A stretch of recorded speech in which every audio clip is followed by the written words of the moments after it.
We're going to be in Exodus 17 this morning.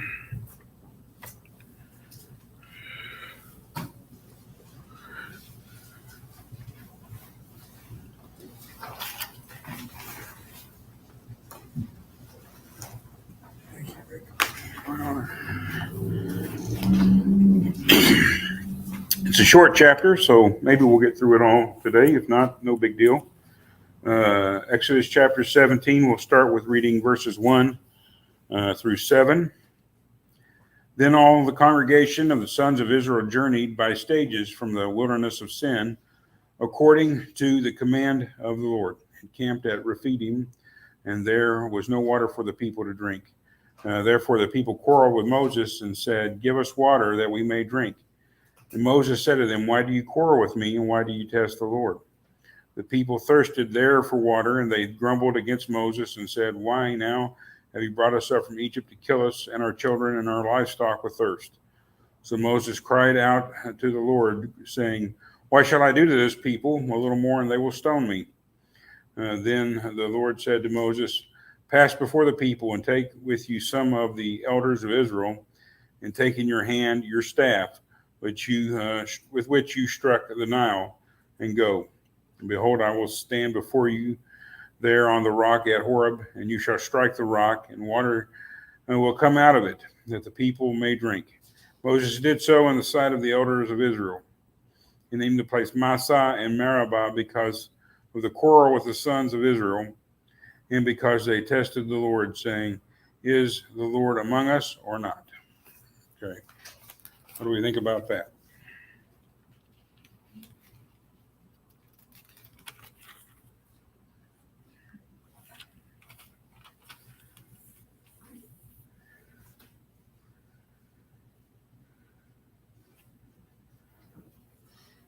What am I to do with these people? Right. They're ready to stone me.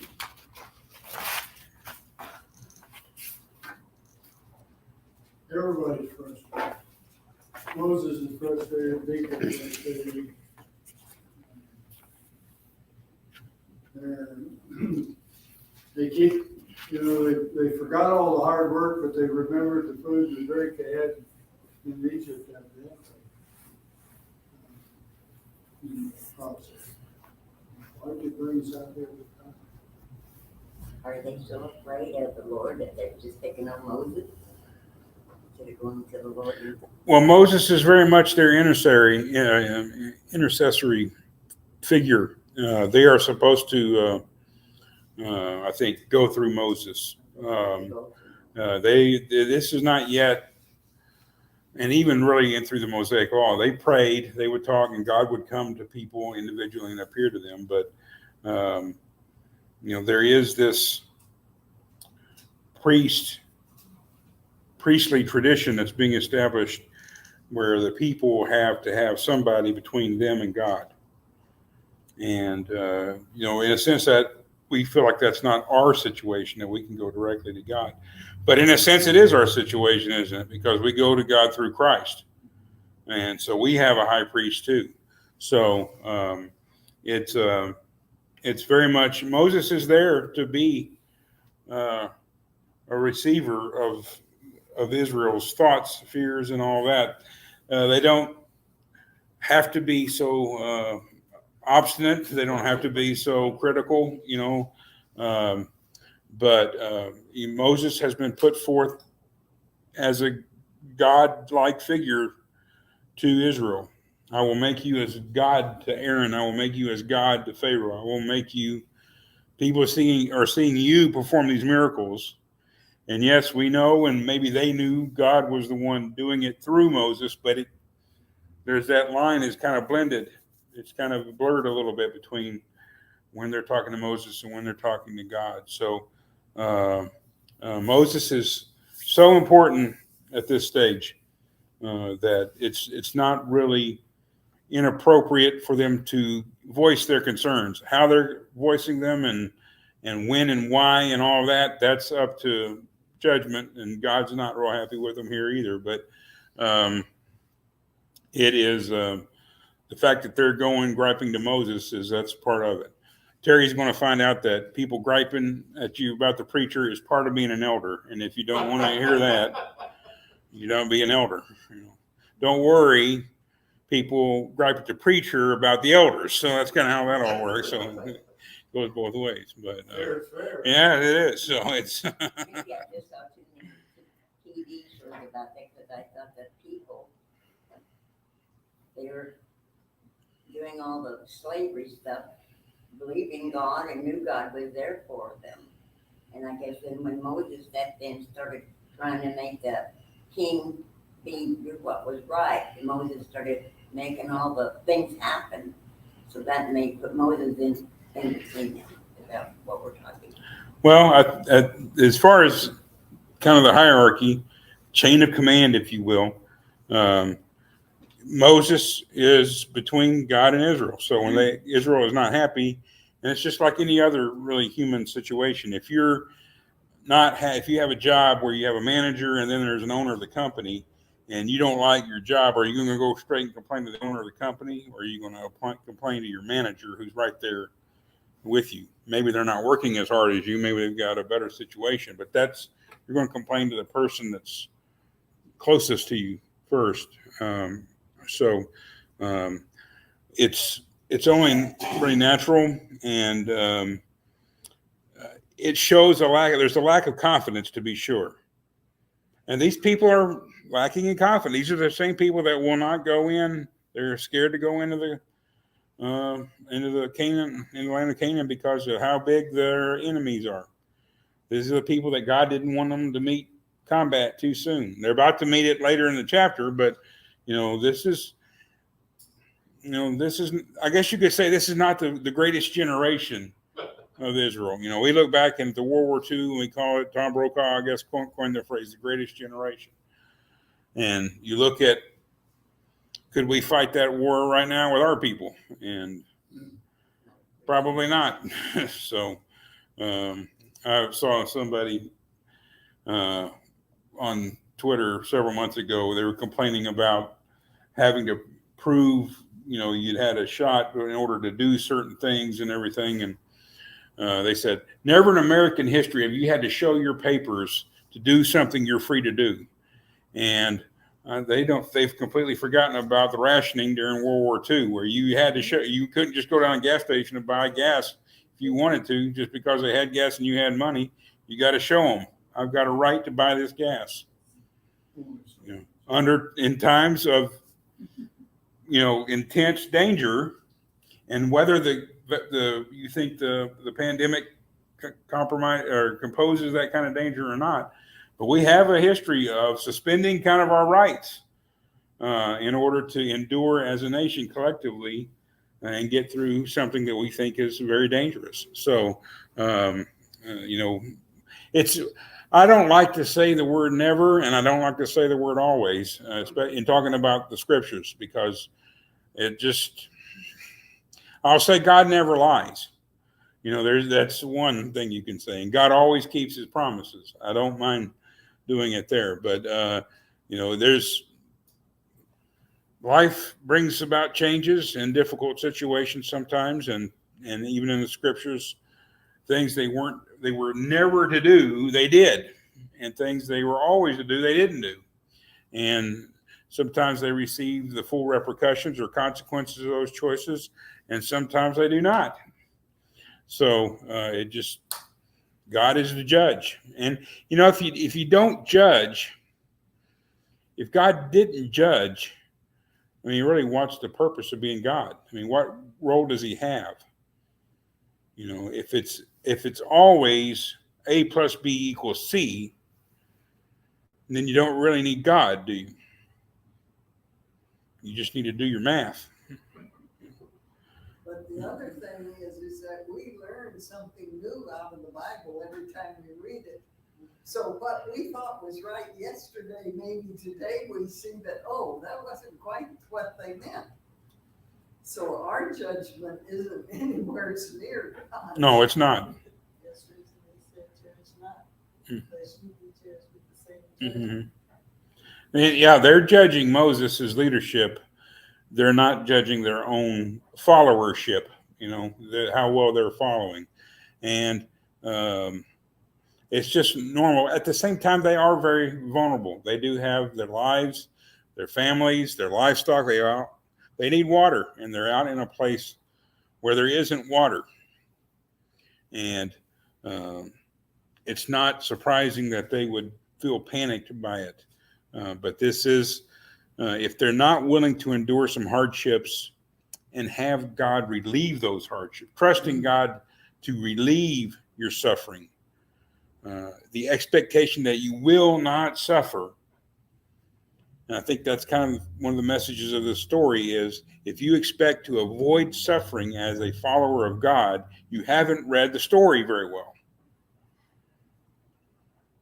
And I think, and I've said this before, I can be an expert on parenting because I never had kids. Proof's not in the pudding. So, but, I think as parents, a lot of times, our people have tried to raise their children up in a way in which they will avoid suffering and emphasize taking responsibility and acting a certain way so you won't have certain problems. And that's fine. That's good wisdom, and that's conventional wisdom, sometimes worldly wisdom, but still wise. But I think the overall message of Scripture is that suffering does not mean God has forsaken you, that God is not there, or that you're doing anything wrong. The paths of righteousness, being led for his name's sake, take you through the valley of the shadow of death. And instead of maybe always trying to avoid suffering, maybe think about how can we grow and learn and deal with suffering in a way that is transformative, that brings us closer to God and is a witness to the world as to how God's people respond to suffering. There's several phrases that were coming to mind as you were talking about that. No pain, no gain. If it doesn't kill you, it'll make you stronger. All of these, in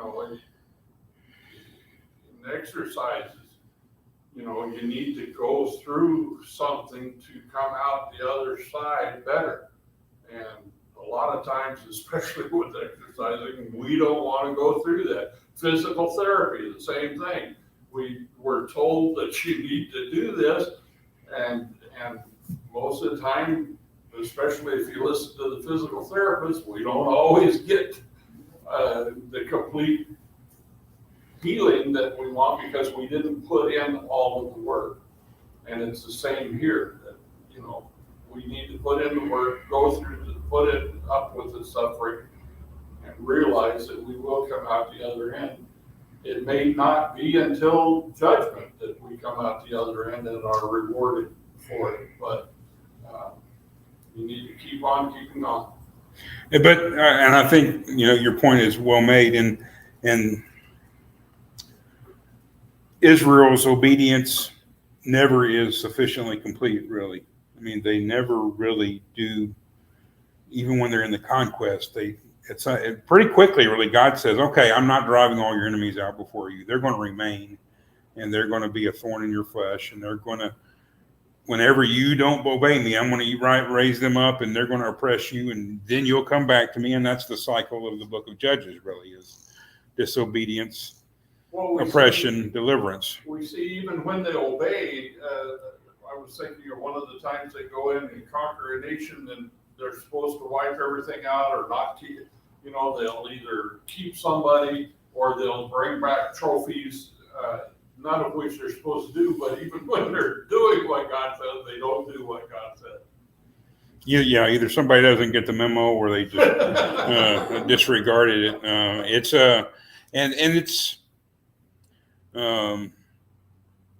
a complicated process, and I've said the cyclical nature. One way of looking at Judges is cyclical, back and forth. Another way of looking at it is a downward spiral, that they're just kind of constantly getting worse. And I think that's actually more accurate because of the way Judges ends. Really, it shows that they're not really getting better or just staying the same. They're losing ground. And it's very hard to stay the same. You almost always are either advancing, growing, improving, or you are falling back. It's one of the two. And we have this instinct, I think. We have so many of the churches of Christ that came to faith or experienced kind of a high point of the church at a certain point in history, and this feeling that whatever we were doing then is what we got to be doing now, because we've got to either restore or maintain that mode of operation, as if the mode of operation created that result. And maybe the mode of operation had a part to play in that result at that time, but maybe there were other factors involved as well, and those factors, simply don't exist now. The world has changed, people have changed. So it's all a matter of discernment and wisdom, and we don't always possess either one. So, but they are on their way, and they're going to have some struggles along the way.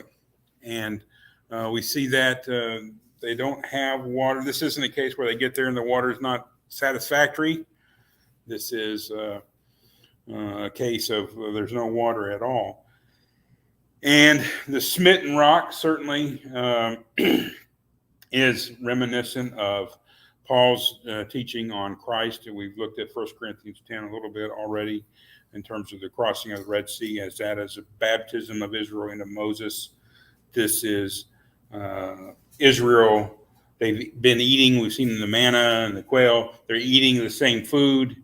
Now Israel is drinking the same drink.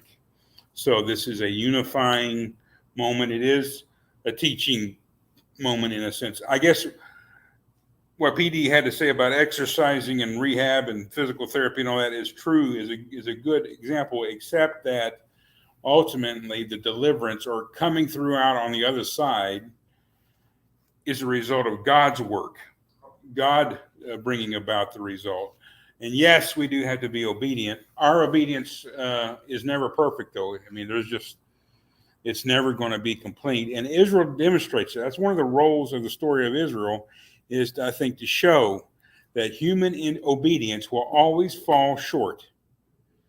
It's never going to be good enough for whatever reason. Maybe the laws, you see them as being too technical, too demanding, too rigorous, whatever.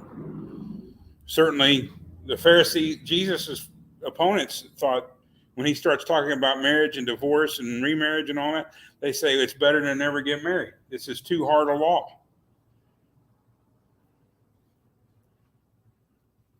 So, and they knew the law better than we did. And, it had been read and enforced in a way that was very pro-male up to that point, and the men are saying this is too hard.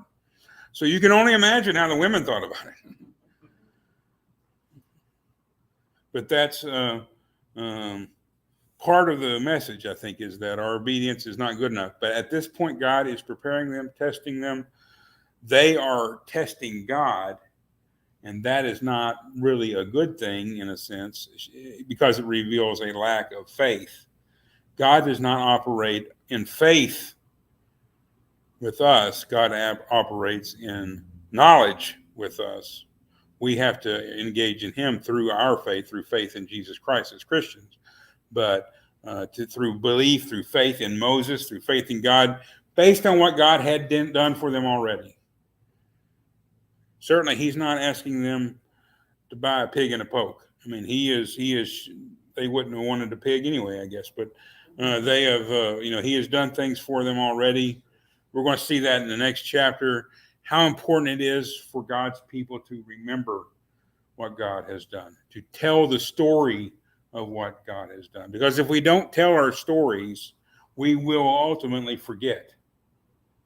We can't just hear them one time, believe and accept them, and that's it. That's not the way human beings work. If we don't tell the story, we will forget what's in the story. And, again, they're in this kind of, well, some might call it God-forsaken place. Water forsaken. And yet God has not forsaken them, has he? Go ahead.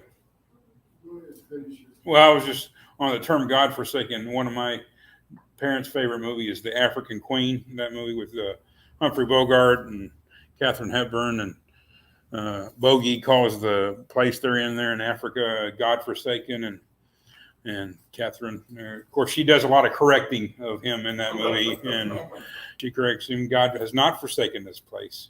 You know, my brother, her missionary brother, was there to prove that God had not forsaken that place. So, go ahead. Have you forgotten it now? I knew if I talked a little bit longer, you could forget and we could just move on. But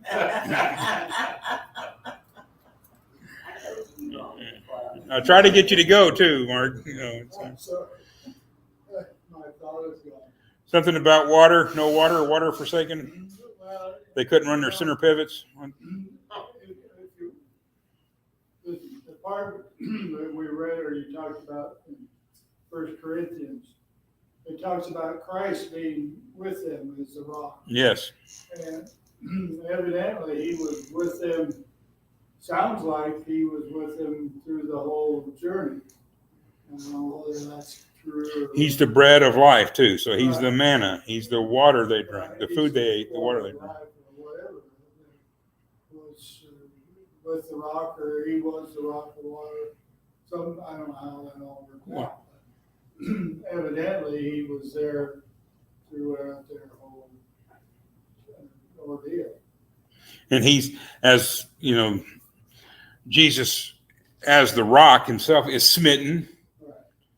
and from him flows water and blood. And he tells his people, if you don't eat my flesh, if you don't drink my blood, you will not have life in me. So, but that flesh is bread, and that blood is wine. Blood mixed with water. Jesus at the beginning in John turns his water into wine. At the Lord's Supper, he turns wine into blood. And then on the cross, out comes blood and water. And we're baptized into the blood of Christ when we're baptized in water. So, water to wine, neat trick. Wine into blood, blood into water. It all works around. You know, it's a cycle. It's not a singular event. So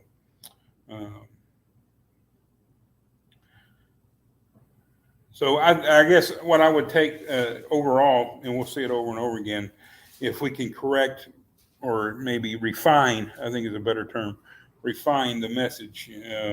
Now that y'all are all still raising your kids, refine, maybe as grandparents, you can share a little bit of this, you know, the wisdom that, you know, you can make all the right choices. It's not going to keep you from suffering. You're going to suffer. You're going to get sick. You're going to get hurt. You're going to have setbacks, financially setbacks, personal setbacks. You know, we sat down with a representative from Children's Home yesterday, me, Terry, and PD. And, you know, they're trying to help kids, but there's limits to what they can do. And that they are not taking on maybe the kids that are in the worst shape possible. They're taking on kids that are having problems and probably have a pretty good potential if they can get some problems straightened out, versus taking on kids who are so broken that their whole life is going to be an uphill battle. And then even then, in that context, without getting into specifics, if another problem arises while they're, maybe they make some other poor choices, all of a sudden they're, you know, and it's hard to hear, it's hard to think about. As a congregation, we're facing a situation where we're trying to basically encourage a homeless person to find other lodging than our parking lot. And that's hard. It's really hard for us to spend money and not help that person. But we can't run a homeless shelter either. We don't have the resources to run homeless shelters. There are already homeless shelters out there. I talked Sunday about not sending people out into the world when they come to Jesus for their problems. I don't know if this guy's coming to Jesus or just coming to our building. That's not exactly the same thing. But what just became so clear talking to the guy yesterday was that we can do our little ministry, and we're going to do it imperfectly, and we're going to find problems and people that are beyond us, that are just beyond what we're capable of doing. Maybe they serve as a reminder that we still have a long way to go, that maybe one day we can take people with that problem and effectively minister to them. If we can't do it right now, we can grow towards that. Yes, Jesus has all the answers for them, but maybe that answer isn't us. Maybe that answer is someone else.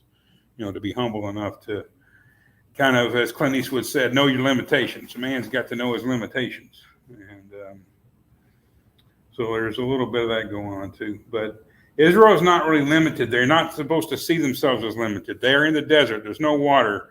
Not a problem. We've got God. That's not their mindset just yet. Any other thoughts on the first 7 verses before we move into the last section of the 8 or 9 verses here of the chapter?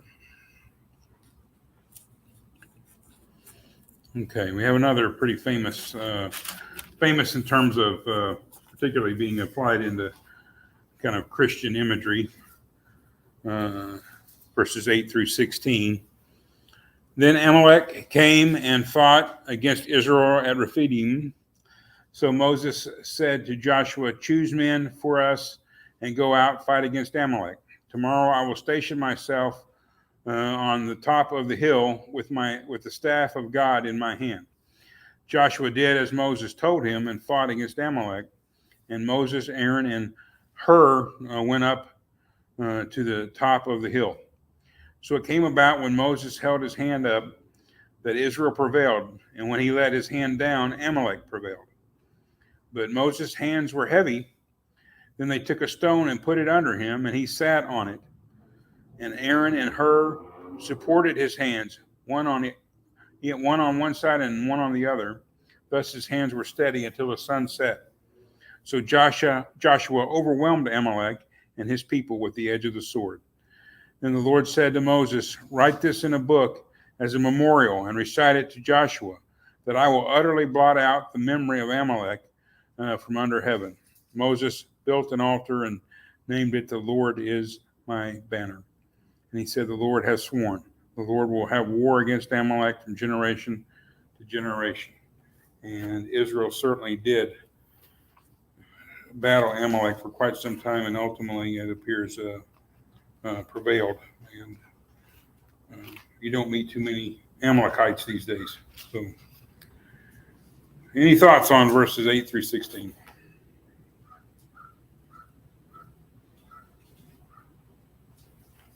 Well, same as we did read, where Moses, in this case, holding his hand up, apparently what God wanted, rather than in favor. And Moses was feeling that Aaron when they held up his arms. You know what Hur's first name was, don't you? Ben. Yeah. Yeah. Anyway, the effect was the same. So the support the other people around Moses was a benefit, which I guess is a way we can look at today in the church. With the support of each other helps what goes on. So I think it's a lesson that we can apply in that. In a sense, these stories don't seem to have a whole lot of common, except maybe their setting, but there is some overlap, to be sure. In both stories, the staff is important. Moses holds the staff up. Moses strikes the rock at Horeb to get a staff. He strikes a rock. He's sitting on a rock. So there's this carryover between the two stories, connection to the stories. The holding up of the arms is kind of tied or seen as kind of a precursor foreshadowing of Christ on the cross being held aloft by the nails in his hands. So there's this need to elevate these limbs in order for Israel to prevail in their war with Amalek.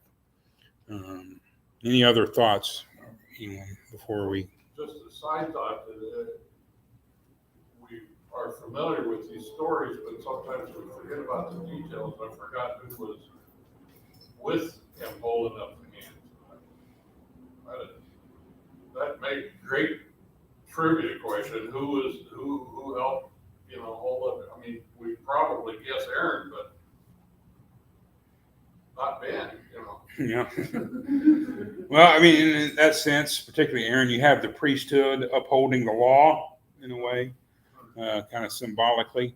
But I think for Christians, the greater symbolism is that the victory is really given to Joshua. Joshua is the one who is said to triumph, even though this is, in a sense, Moses is the factor. When Moses' arms come down, they start losing. When they go back up, they win.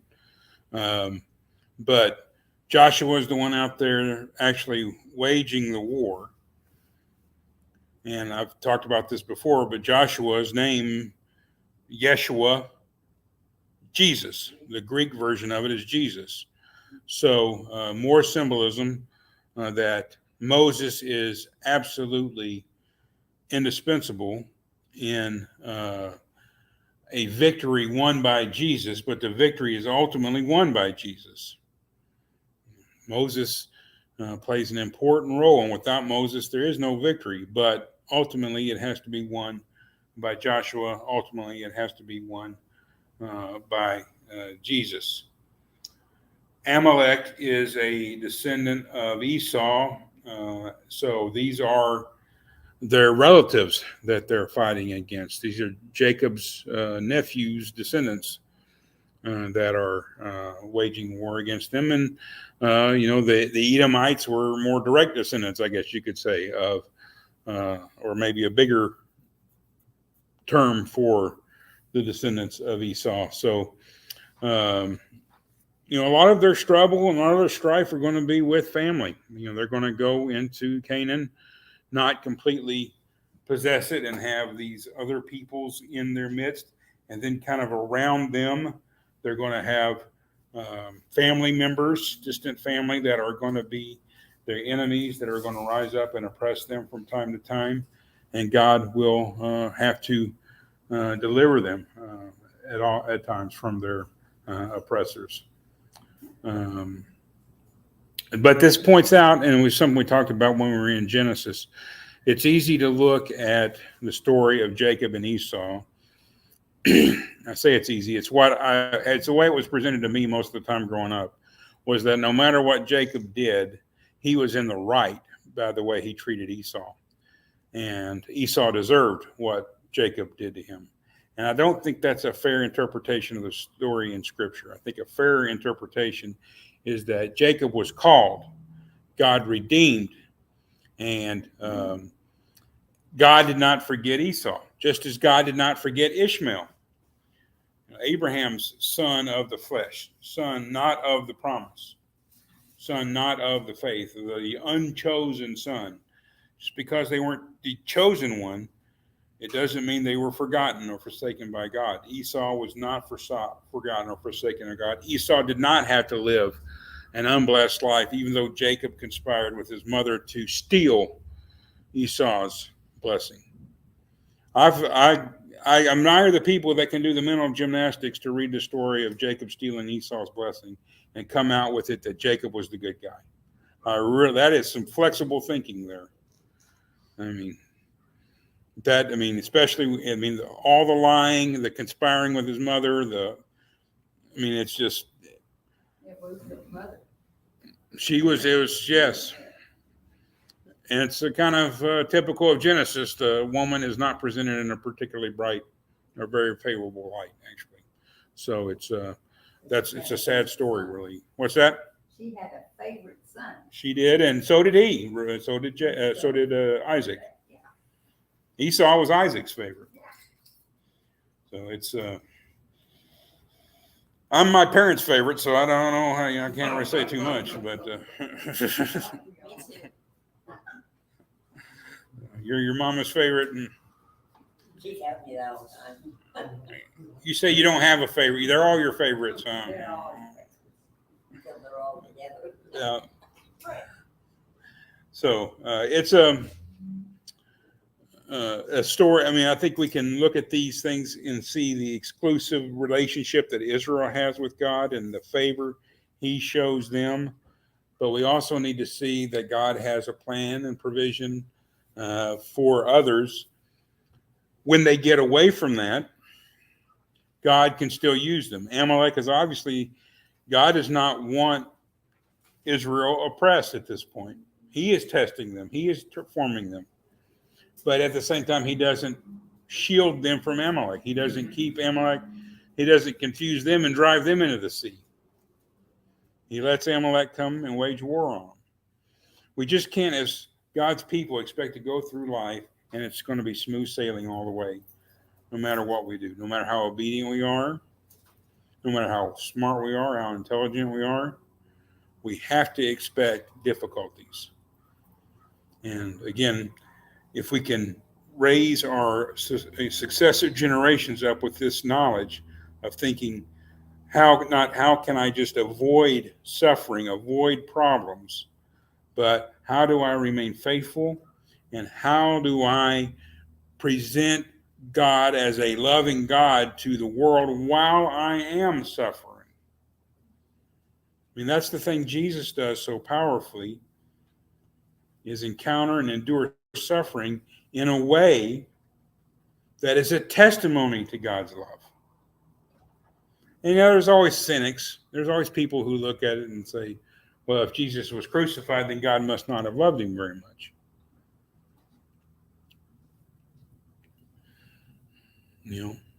Well, that's one way to look at it, I guess. The way we look at it and the way we're told to look at it is that it's a sign of how much God loves us. That there's literally nothing he will withhold to bring us to him. But even in that relationship, you will have trouble. You will have troubles in this world. But Christ overcame the world. We're not going to sail through life and end up in the promised land and think, boy, that was all so easy. That was no problem at all. What a piece of cake life was. That's not the way it works. It's not the way it's supposed to work. Now, we can save ourselves some of the troubles that we kind of get ourselves into sometimes. But troubles are the lot of life of every human being. And so we need to be faithful to God during those troubles and be a testimony to him at that point. Okay, we got a couple minutes. Any other thoughts? Yes, sir. I was reading here in verse 15. Moses built an altar and called the name of it. It's going to stop there. I think one of the things that's a little bit more difficult for us to understand today is the altar. Typical things that were built by man for God. Today, we don't do that in that nature, I guess is the best way to put it. We don't build a physical thing, which is we build Christ within the rock. Mm-hmm. There's a similarity there. There's a lot. There is. And there's... but it's not a visible structure that is right there in front of us, I guess. Well, and I think it's, there are other groups that very much make their physical creations testimony or whatever. At the same time, I think we do it maybe to a little bit greater extent than we want to acknowledge. Some groups that are very reluctant to maybe take on having a building to gather in. Once you have a building to gather in, they tend to be the strictest people about what you do in the building that you've constructed. Like all of a sudden now that we have this building, it is sanctified and holy, and it can only do certain things. And I guess that's one way of looking at it. Some of us kind of look at it, it's a building. And, Why am I in this building? mhm. It's a structure that makes it nice and cool, but I wouldn't want to be outside. And it is, it's very convenient for us to have a place to come together, a Just like singular. everything else, we have to be careful that we don't put all of our faith Mhm. in the building, all of our efforts in the building. All of our money and all of our, you know, All our where effort. the big question, does the church own the building or does the building own the church? And And it's so- like, not just the building, there's other things too. Maybe I Mhm. watch that. My house, my car, my wife, my kids become more important than God. mhm. And so it's- well, back in, It's fascinating to me to read this, so, and mhm. look at what they went through, and then it talks about how they went after other idols and other ways of worshiping. But yet, that seems like that is the way of God at that time, and that was the way of the world at that time, was to build things and worship them. One way of looking at it, I think, is to see the things that are coming up. And we'll even see a little bit of it in chapter 18, the tangible items of worship, instruments of worship in the Old Testament and the Mosaic Law, is to see them, is see God kind of accommodating the lingering idolatry within the hearts of Israel. They're coming out of idolatry. So they need, God accommodates that to some extent by saying, this is where I sit. This is where I pour out my mercy. This place to these people, you do through all of these rituals before you do it, because they kind of needed the show. You know, they needed to see all of that. The pillar, the fire, the wilderness, and the cloud. Hmm.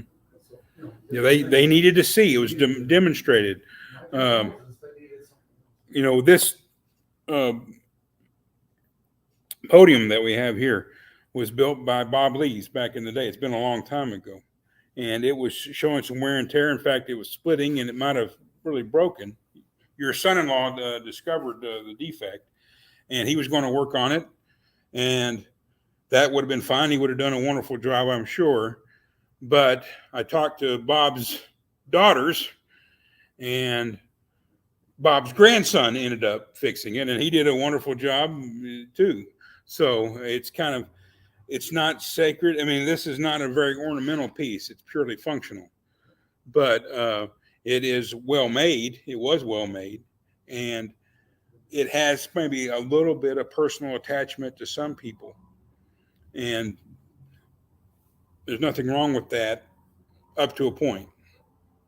Carry it to where it's more important than other things that are right there. I had to address this when I went to Albania and with my students. They said, why would you come here to teach us? Why would you come to Albania? But in their mind, Albania was, I said, well, and they knew I'd spent some money. I didn't tell them how much, you know. But to them, You just gave him a bill, that's all. You know? And their currency. I was a millionaire. Mhm. Well, the way I tried to address that was, you're more important. Teaching and talking is more important than money. So that was my first thing.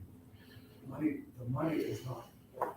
You and your soul are very important to me. Why? Because it is to God. Mhm. So, and it's difficult in a way to say that to somebody that doesn't have much, if anything. When I went there, it's quite a bit different now, but it's still one of the poor nations in that area of the world, as far as the amount of money and just ability to life. Watch this, in a way, is off the topic, but it's not. Here's a man who's retired. You can tell the way he had his coat over his shoulder. He was trying to dicker with a young boy that was bringing bread that his mother had baked. He was trying to, because their retirement there, I know what it was. It was maybe $30 a month US. So he was trying to buy this bread from this boy for less than what we were selling. And we're finally walked off and sold it to him. But that's the kind of, you don't see that here. You don't observe that here. And so there was a lot of things like that I saw that really brought out to me this idea, how important are the people wherever you go in the world? Very important. The money, yeah, it takes money to do things. That's just the way life is. But how are you spending the money? When you talked about this building, it costs money. But whoever did it originally did a good job. Here it is this many years later, still standing, still supplying. It's survived every hurricane that's come through here. And, We'll say tornado. I thought we might get one yesterday evening. We had some thunder and everything. But, yeah, and we'll look at this as this unfolds in the institution of Israel's religion, that tangible items have a real significance. And we like to say kind of we're past all that now. I would say maybe some of us are, maybe some of us aren't. And if you're not, it's not all a bad thing. That it helps. A building can help people come to a thought process, come to a place in their minds where they're focused on worship. It's specifically, specifically built things have some practical purposes in that. Okay. And we'll talk about it more later on. So thank you for your attention and your comments. Mr. Cole is going to lead us in a closing prayer, unless he's forgot about it.